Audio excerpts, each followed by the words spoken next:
All right, this is a race between Bowdoin in 10, 11, 12 versus Tufts in 7, 8, 9. We're picking it up after Mark 2, going downwind. Bowdoin is like maybe 1-3, 1-3-5, 1-3-6. Pretty big shift on the run. Everybody's on starboard heading downwind. Again, we have current on the race course looking left to right on the screen, which makes the downwinds fairly long.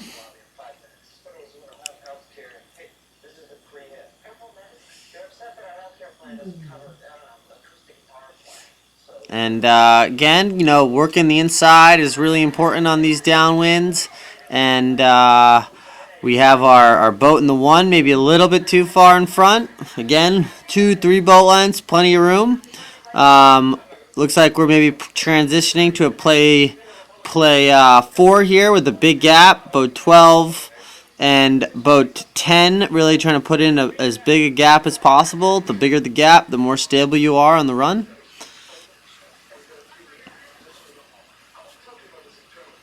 Nice 4-5 gap there, but you can see how quickly it can get kind of get turned. So we're coming into a mark trap here, mark trap scenario.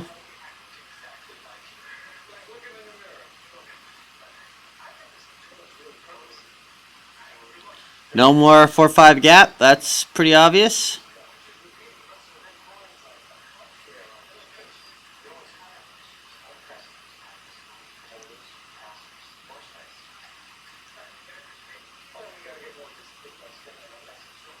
Big compression here at the mark. It looks like we still stay in the 1-4-5, and 10 does a really nice job of locking up boat 9. Another big gap here. Red flag on the jumbos, and it looks like we are play 1.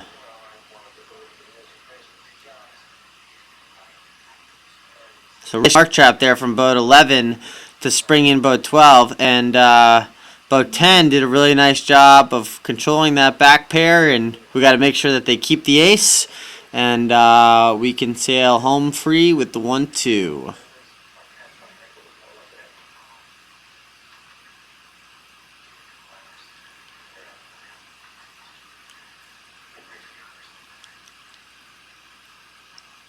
Again, upwind, first of a pair tacks. Boat 11 should be covering boat 8. That's their boy or girl. And 12 is now then worried about boat 9 rounding the mark. You want to use your most advantaged person to do the most. Right? So staying in the zone, not over tacking, and not ducking your teammates. Really, really important.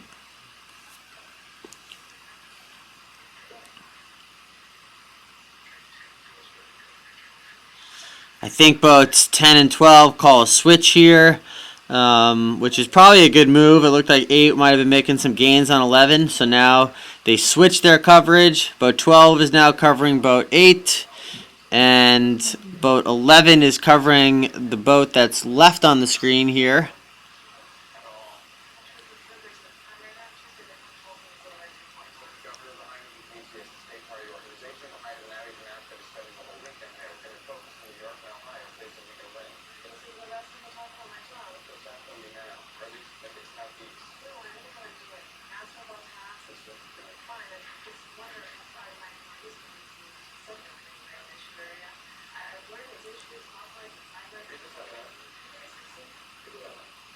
Big righty here. And when you kind of sail on these shifty venues, it's really important that you stay leveraged on your opponent so that, 11 does a nice job of getting that lefty, but they want to make sure that their teammate in 12 is still passing here, so they do a little bit of a job of slowing down, staying checked in with boat 9 if they have to swoop down on them pretty quickly to make sure their teammate still remains in the lead. That's a good move. Good job slowing down here. I do think it gets a little interesting. There is a little righty that happens that gives 9 and maybe another shot at boat 12. But nope, doesn't happen. Lefty stays, and we finish 1-3 with an ace. Always good to see.